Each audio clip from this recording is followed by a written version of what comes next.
Right bulletin లో మరో breaking news అయితే చూస్తున్నాం. తెలంగాణలో మున్సిపల్ ఎన్నికలకైతే నగరాల మోగుతుంది. ముఖ్యంగా ఈ మేరకు రాష్ట్ర ఎన్నికల కమిషన్ రాని కుదిరితే మధ్యాహ్నం 3:45 హైదరాబాద్ లోని ఏసీ గార్డ్స్ లోని గల డీసీపీకి అయితే భవనంలోని రాష్ట్ర ఎన్నికల సంఘం కార్యాలయం వద్ద మున్సిపాలిటీలు, మున్సిపల్ కార్పొరేషన్లకు రెండవ సాధన ఎన్నికలు 2026పై విలేకరుల సమావేశం అయితే నిర్వహించనున్నారు. ఈ సమావేశానికి సంబంధించి మీడియా ప్రతినిధులకు కూడా అధికారికంగా ఇప్పటికే సమాచారం కూడా అందింది. ఈసీసీ కూడా ఏఎస్కి రాని ముందు కుముదిని అయితే మొత్తం 116 మున్సిపాలిటీలు, 7 కార్పొరేషన్ల ఎన్నికలకు ఈ సమావేశం నోటిఫికేషన్ విడుదల చేసే అవకాశం కూడా ఉన్నట్టు తెలుస్తుంది. షెడ్యూల్ విడుదలైన వెంటనే రాష్ట్ర వ్యాప్తంగా ఎన్నికల నియమావళిని కూడా అమల్లోకి రానుంది. రైట్ బులెటిన్ లో మరో బ్రేకింగ్ న్యూస్ అయితే చూస్తున్నాం. కరీంనగర్ జిల్లా చిగురుమామిడి మండలం రామచంద్ర గ్రామంలో తీవ్ర విషాదం అయితే నెలకొంది. నాకెళ్లి వెంకటేష్ రెడ్డి అనే యువకుడు సెల్ఫీ వీడియో తీసి ఆత్మహత్యకు పాల్పడ్డాడు. తన మరణానికి కుటుంబ సభ్యులే కారణమని ఆ వీడియోలో అయితే తెలిపాడు. ఇక చిన్న ముల్కనూరు సూపర్ మార్కెట్లలో నడుపుతున్న వెంకటరెడ్డికి అయితే కేవలం 2 నెలల క్రితమే వివాహం జరిగింది. ఎంతో భవిష్యత్తు ఉన్న యువకుడు ఇలా తనువు చాలించడంతో గ్రామంలో అయితే విషాద ఛాయలే తలుపుకున్నాయి. ఎస్ఐ గారికి కూడా నేను ఈ వీడియో పంపించాల్సుకున్నా. ఎస్ఐ గారు నాకు మీరే న్యాయం చేయగలరు. నేను బయట వాళ్ళు నన్ను ఎంతో మంది మోసం చేశారు, కానీ నాకు ఎప్పుడు బాధ అనిపించలేదు.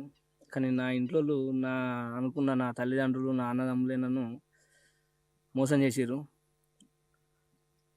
ఈ జీవితం నన్ను రోడ్డు మీద నిలబెట్టారు.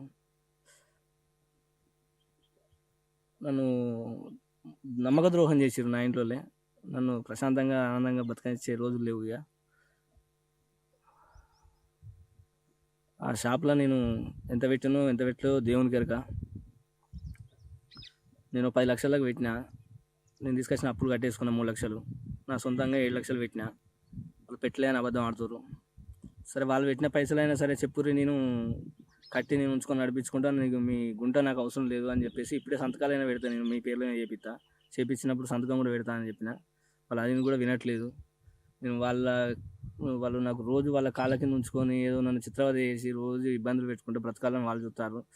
వాళ్ళ కాళ్ళ కింద బతికే గుణం నాది కాదు, నా వల్ల కాదు.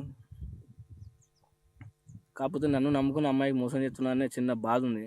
నాకు చావంటే ఎప్పుడు భయం లేదు. నాకు ఈ చావుకు పెద్ద విషయం కాదు నాకు. ఎందుకంటే నా జీవితంలో నేను అన్నీ తెలుసుకున్నా. ఆ ధ్యానంలో మెడిటేషన్లో చేసుకుని ఏది నిత్యం కాదు, అన్నీ అనిత్యాలే, ఏది శాశ్వతం కాదు, అన్నీ అశాశ్వతాలే అని చెప్పేసి నాకు తెలుసుకున్నా. కాకపోతే నా ఈ చావుకు నేను భయపడి మాత్రం చావట్లేదు. బ్రతకాలంటే ధైర్యంగా ఎంత అవసరమో, చావాలంటే అంత మించిన రెట్టింపు ధైర్యం అవసరం. నేను ఇప్పుడు ఇంటిగా ఉండి నేను వీళ్ళ కాళ్ళ కింద బతుకుంటా, తనను బాధ పెట్టుకుంటా, నేను నా భార్యను సుఖంగా చూసుకోలేను, వాళ్ళు నన్ను సుఖంగా బతకనియరు. కావున నేను పెట్టిన పైసలు నాకు ఏపైనా సరే, నేను చేసుకున్న అమ్మాయి కారణం, నేను చేసుకోవడానికి కారణం నా తల్లిదండ్రులే.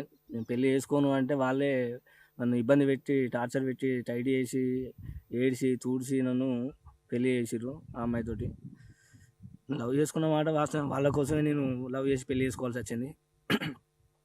అమ్మాయి తప్పు ఏం లేదు. నా చావుకి ఎలాంటి కారణం నా భార్య కాదు. నా భార్య బాగా మంచిది, అమాయకురాలు, చిన్నపిల్ల, తెలియదు. నన్ను నమ్మొచ్చింది. తన నమ్మకాన్ని నేను కాపాడుకోలేకపోయినా.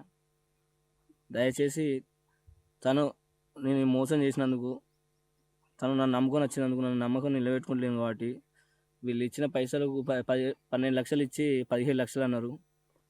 అయినా నేను 4 లక్షలు ఇచ్చేసిన. ఇప్పటికీ 13 లక్షలు ఉంటాయి. అవి నాకు 1 ఇయర్, ఒక సంవత్సరం టైం ఇది. తర్వాత నేను మొత్తం మీకు చెప్తా సంవత్సరం లోపట్నే అని వేడుకున్నా. అయినా కూడా వాళ్ళు వినట్లేదు. మొత్తం పైసలు ఇస్తేనే నువ్వు షాప్లో కూర్చో, లేకపోలే అంటారు. వాళ్ళని రోడ్డు మీదకి ఇచ్చి నేను బతకాలనుకోవట్లేదు. నాకు వాళ్ళ ఆస్తులను ఎలాంటి ఉద్దేశం లేదు. నాకు ఎవరి ఆస్తులను ఇంట్రెస్ట్ లేదు. నా కష్టంగా పైన నేను బతకాలనుకున్నా, కానీ నా సెల్ఫ్ రెస్పెక్ట్ నాకు లేకుండా చేసిరు వీళ్ళు. ఎస్ఐ గారికి కూడా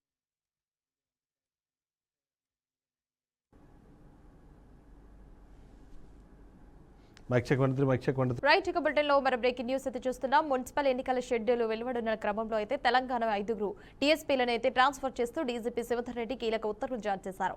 పోలీసు ఎబ్లాష్మెంట్ బోర్డు సిఫార్సుల మేరకు అయితే ఈ ట్రాన్స్ఫర్స్ అయితే చేసినట్లయితే తెలిపారు. వెంటనే ఈ బదిలీలు అమల్లోకి వస్తాయని, బదిలీ అయిన వారు కూడా తక్షణమే విధుల నుంచి రిలీవ్ అయి కొత్త పోస్టింగ్ అయితే విధులు చేరాలని ఉత్తర్వులు పేర్కొన్నారు.